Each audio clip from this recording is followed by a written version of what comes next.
Hello there everybody, and welcome back to episode 2 of my tutorial series for Songs of SYX version 65. In this episode we're going to manage the expansion of our little village. We're going to build roads, we're going to refurnish rooms, I'm going to show you how to put new things into rooms when they are already existing. We're going to go over the things you need to know to successfully expand your city, and I'll see what will happen in between. So I want to start out with the roads because currently we have only buildings but nothing to connect them. You see here in the construct menu you find roads. When you start building roads, you notice that some of these grids are already highlighted. The brighter they are, the more frequented these grids are by your citizens already. Your people pretty much build roads where they need them with their feet, and it's up to you to just give them proper roads to accommodate their needs. Roads have several advantages. The most obvious one is that people walk faster on these. The more quality you have on your roads, the more speed they give. There's also other attributes on them that I'll explain later. Currently, we're well off with knowing that roads make our subjects travel faster.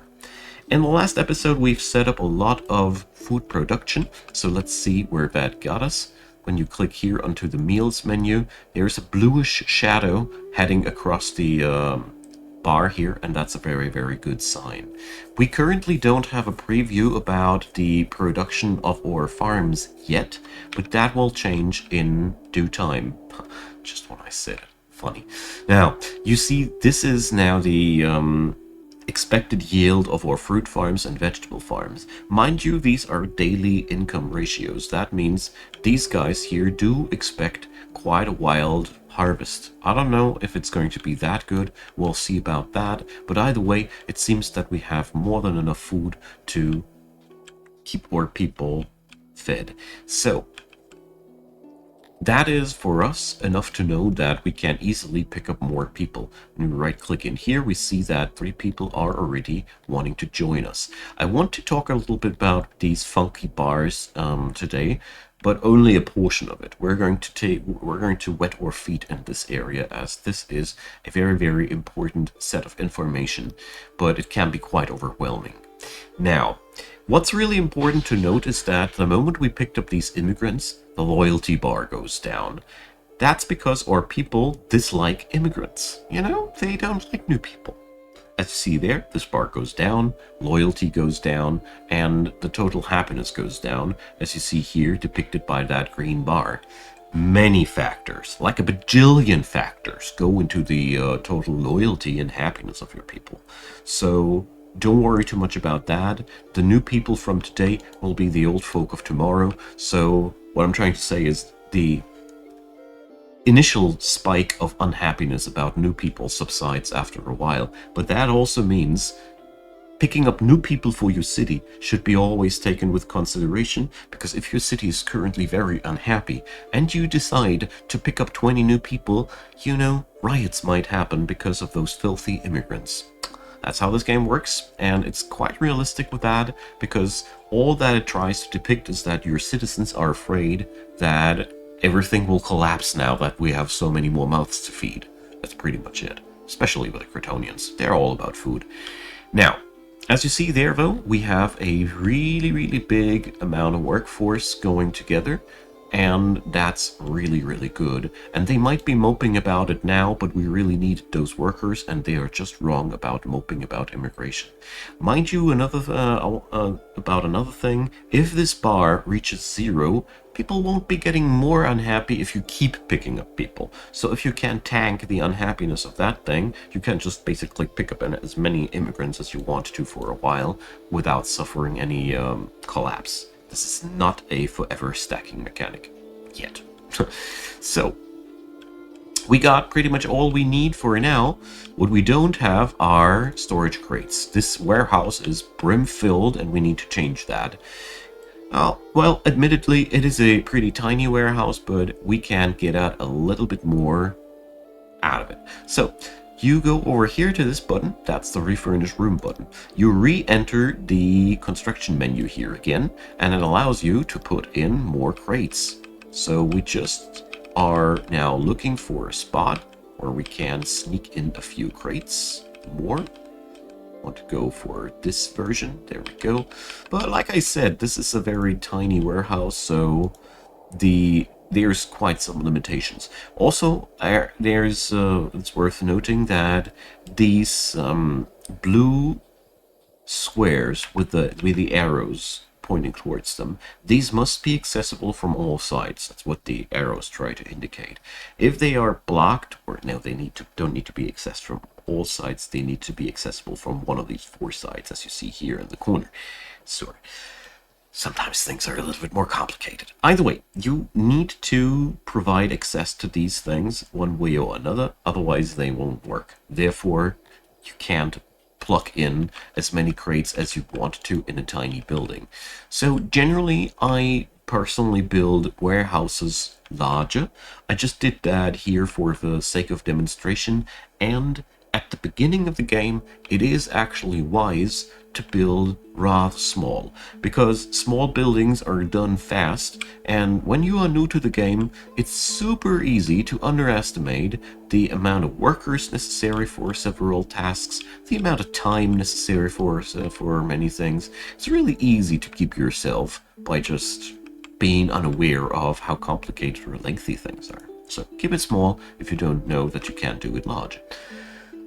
As we see here now, we have now 9 crates more. That allows us to store a little bit more wood, a little bit more stone, a little bit more food, and after a very, very short amount of time, we will notice that this storage here is filled up again. So I keep up one stockpile crate here open, but it is pretty clear that we should consider building a new warehouse as soon as possible. Now, because we're already talking about warehouses and the like, I just want to talk about spoilage here real quick. Things in this game spoil. As you see here, fish has a spoilage rate of 100%. Let's take wood, has only a spoilage rate of 30%. Stone, only 1%, obviously. So it's very, very different. So herbs have 20%, gemstones have only 1/10%. Either way, things deteriorate. You cannot store endlessly. So don't try to make warehouses too huge. You will be not able to store things at the beginning of the game either way. You need to invest in research later.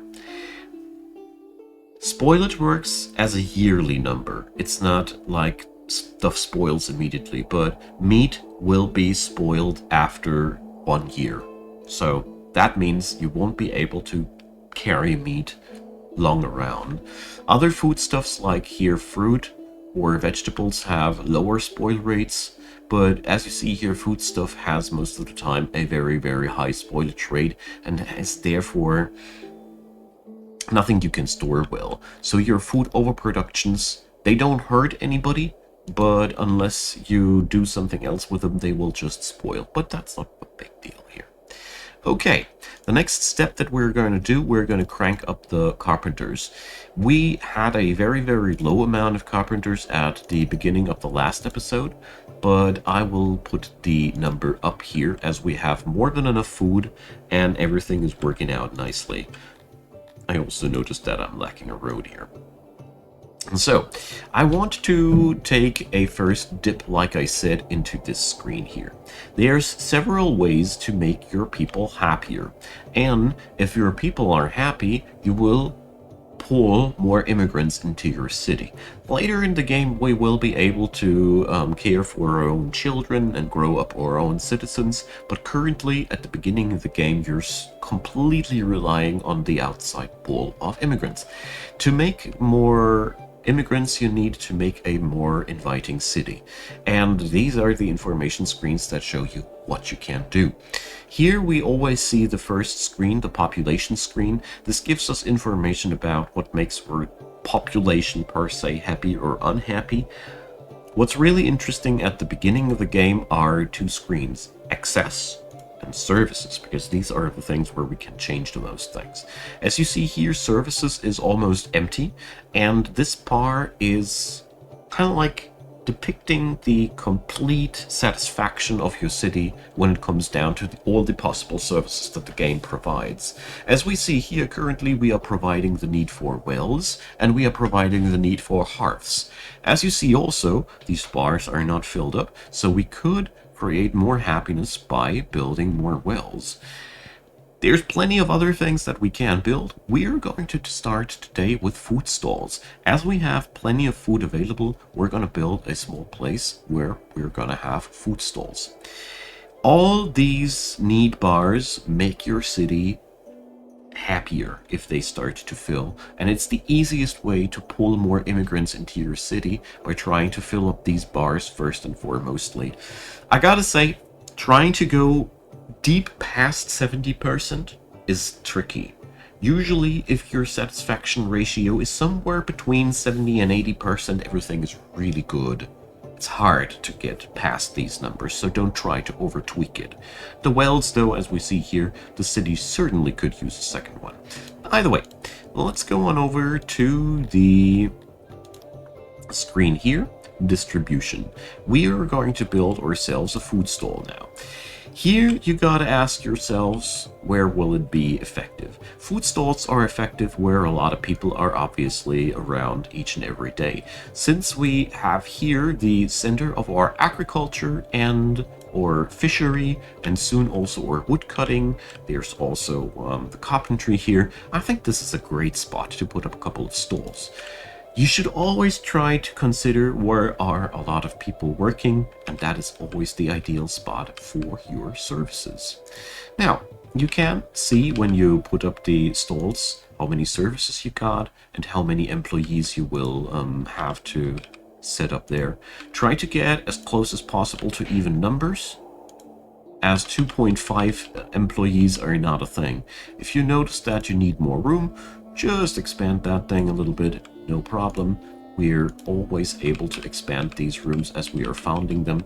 It's a lot harder to expand them later though when they are already built, especially with buildings with walls. So 3 employees, it's a little bit large, but it allows me also to build around this place, and we're just going to fire it off now.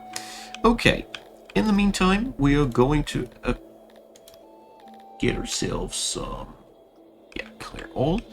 Some more stones. You can't see them during the winter well, so just go over the bigger areas, or you can just hover over the areas here. When you right click, you can see that there's rock here. It's a little bit hard to spot in the winter, but not so much in the other seasons. So we're going to pick up more and more people, but as we are picking up more and more people, we are also going to need more housing. So hold down left control and left click here. It's my personal favorite to just pick up more houses, and we're just going to plug them in right here. People won't need them right now, but they will need them tomorrow. So we're going to do something as a preemptive measure, so to say. Now, since I do plan to get my city growing into this direction, I mean, after all, we have a lot of fertile soil into this spot, and we have forests into that spot, I'm going to set up a new warehouse while we're at it and show you another nice feature at the same time. So we're going to build the big warehouse now. So something like that. This isn't even too large, but it's a nice start and will give us some opportunity to store more goods than before. Drawing in a wall here, and now we're going to slap in a real huge amount of crates. There we go. Warehouses like these, you can design them yourself. I'm personally not a good min-maxer in this game, as I'm always chronically too lazy to properly min-max, admittedly. And you can do that for your own, to your own liking. You can get a lot more performance out of that whole compared to what I do here. What's important with warehouses for me personally is that I like to put in more entrances than just one, because that makes it quite easy for your carrying personnel to enter just from the right side without wasting time to have to walk around the building. Now, we go for this construct, but now I don't want them to construct this right now. So gear wheel, suspend job, boom. You just left click that, and now you have it grayed out. When you go for activate job yet again, you can reactivate that blueprint. I just want to make sure that the work on the food stalls doesn't get delayed, as I don't want them to create that huge warehouse next. That isn't that terribly important for us right now. It's just not. Therefore, we are going to be wiser than that. The other thing that we are going to set up next is the woodcutter. Woodcutter will provide us a steady income of wood, like the name implies, but it is very, very important, as this will free us from the necessity to constantly hand chop wood. Of course, you can't always hand chop wood manually like that. You don't need a woodcutter at all. You can do that all with odd jobbers, and it ain't much of a big deal, in all honesty. So, now, the food stalls are soon done, and this will be a very exciting moment for our city. Sadly, we're currently not seeing too many stockpiles here. It's still taking quite a long time for our first harvest, but that's okay. So, the food stall is done. We have a auto-employment here running. People are now picking up the food, carrying it there, and whenever somebody's hungry, he's now able to pick up his food there. Isn't it nice to just fall out of your door and smell nice food, instead of only the intelligent manure? You get where I'm going towards here. So, let's move on over to the services tab. You will now notice that the food stalls bar is now slowly and consecutively filling. As you can see, this is not an immediate effect. It slowly goes on over there. They have to pick up a meal there and leave it on the local medieval Yelp. There, tastes good, review, and then the bar goes up, kind of like that. Services always need to be used before they, or at least appreciated, kind of, before they have their effect. But what you can see here is that the happiness is going up, or the loyalty rather, and that's what we need. So, I'm a little bit, I still need to reread a little bit the interaction between loyalty and happiness, as this hasn't been so much of a big deal in the previous versions, but we'll be getting there. As you can see here, the immigration bar is slowly refilling, so they're more open for new people. But more importantly, we see that there's new people coming to town only because we have now food stalls, and the longer this buff goes up, the better this goes. And this allows you to do a lot of things. So let's continue with the next big project, an important project, the market. As we have here a distribution of food, we can now have a market, which kind of like does the same, just for many other goods. So we're going to put up the market down here. I'm making it making it a little bit larger here as well.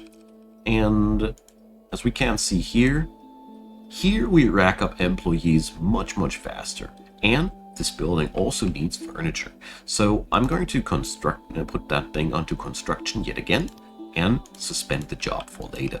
We don't have the furniture anyways, so we don't need to stress out ourselves too much.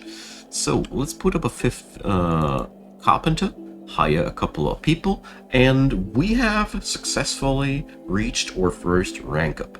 This game works with little rank ups. Basically, the more population, the higher the rank.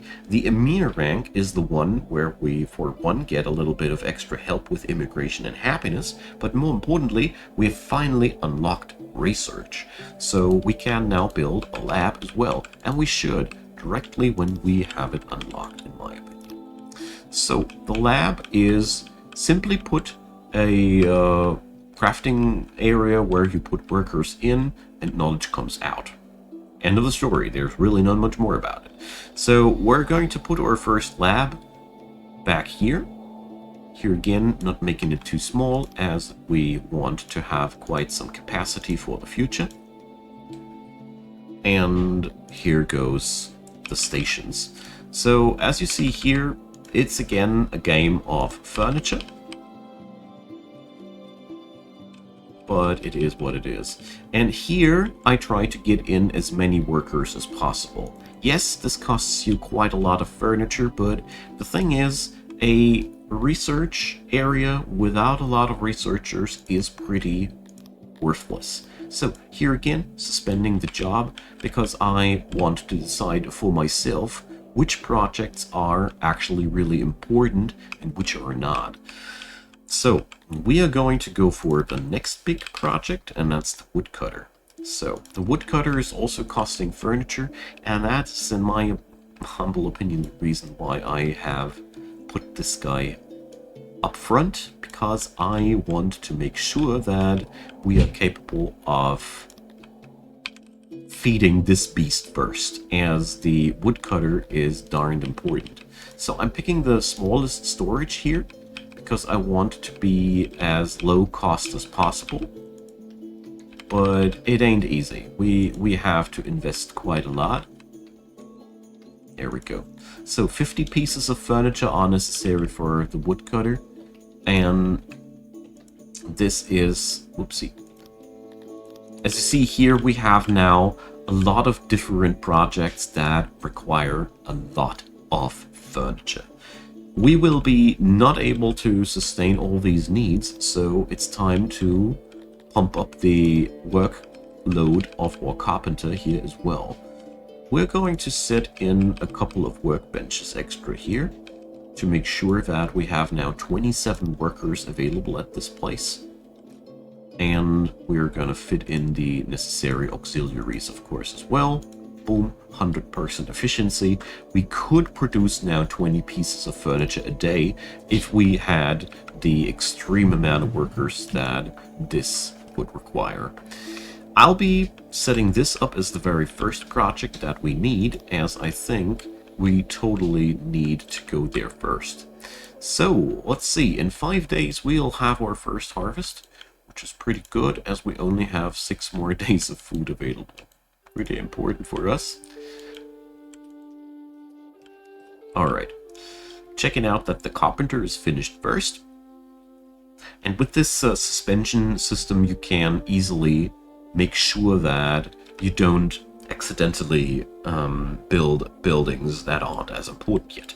So I will reactivate the warehouse first, as I see this as the most important thing on my tab. And apart from that, the furniture has to be crafted anyways first before we can do anything with it. So I'll be putting up a lot of free workers here, like 9 into the carpentry.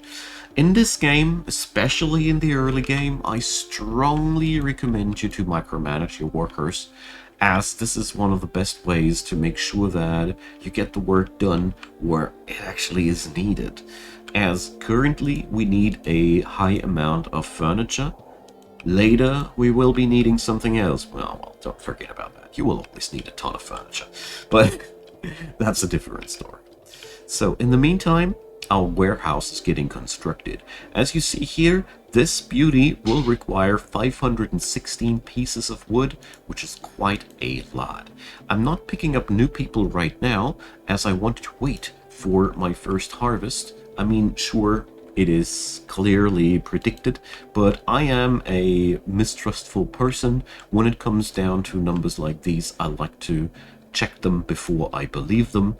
I'll leave it up to you how you want to put it, but the really important notion that I want to put up here is the more food there is on the stockpile in days, the happier your people are. The less food there is, the unhappier they are. You know, knowing that the granary is almost empty is not giving you the most hopeful feelings.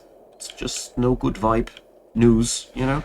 And therefore, having a lot of food on your stockpile is good for you. Therefore, right now, I don't need the extra workers that badly. I could pick up more workers because of faster furniture production, but yeah. I'll leave it up to you. You are not really under time pressure with this game. It's really important that you play this game to your own, at your own personal preferred tempo. That's really something I got to stress out here. This is, after all, a city simulator and this game knows that cities aren't built in a couple of days.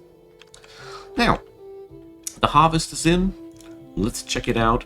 We will have a lot of that food not being able to be stored in our warehouses, I'm afraid. That's why I am constructing the new warehouse. Alright. So now we can see the harvests, I hoped. Well, not yet. The harvesting cycle ain't over yet, so there we go. They're confused about what they actually got this year. Also, most of that food is landing directly at the food stall, where it's not counted in your warehouses anymore, so that's also a little bit confusing. I'm also wondering whether or not these numbers here are really right, because they look too good for my humble opinion, but we'll see about that.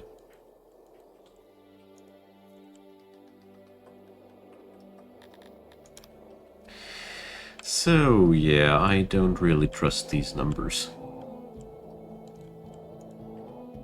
Well, currently, like I said, I'm playing the beta of this game, so there might be slight hiccups in that regard.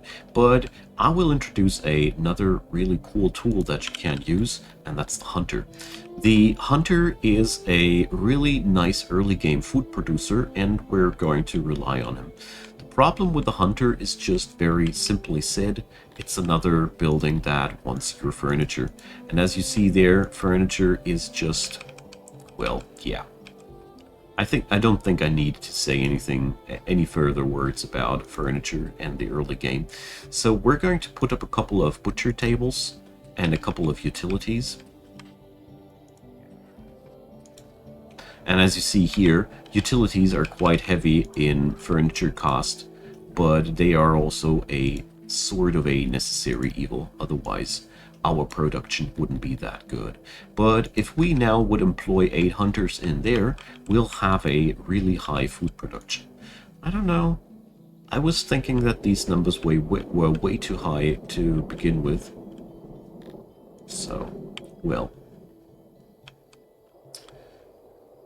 This is one of the things in this game where I personally have always a policy of, by all means, overproduce food like crazy, my subjects. It will be never something that hurts you.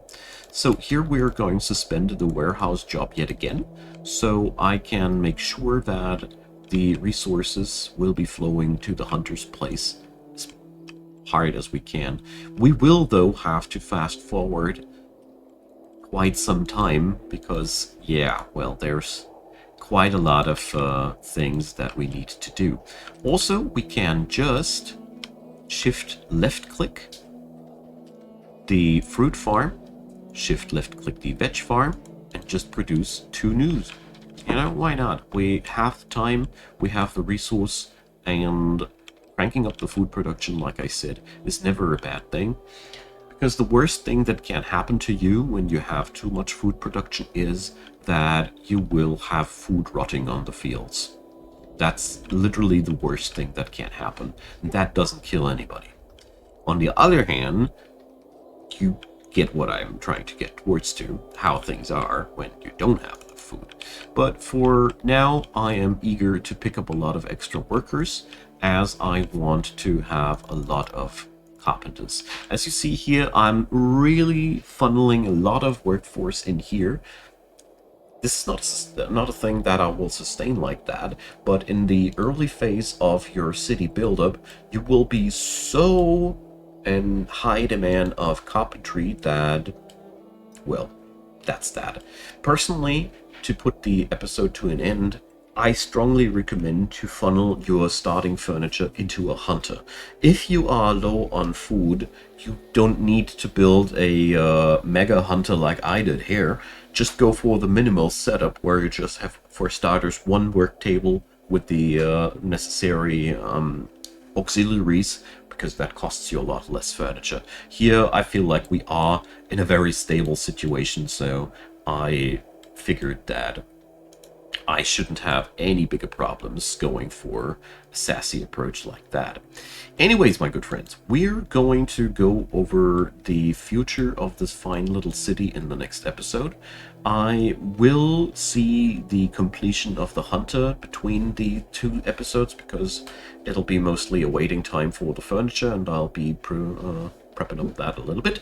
And I thank you a lot for watching, my dear friends. It's been my pleasure. I really hope you enjoy this as much as I do.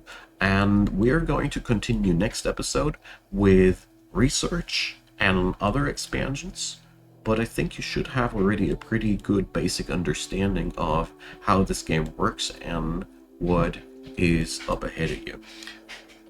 Leave me your comments, leave me your questions. I am all ears to hear back from you. And of course, a thumbs up and a subscription would be wildly appreciated. Also, a quick pointer towards Patreon and Buy Me a Coffee. I'd be very, very happy if you'd give those a look. And of course, as usual, a big thanks to all of you watching these videos and supporting the channel directly this way as well. So, have a good time. Next episode, we're going to expand this city further. See you there. Goodbye.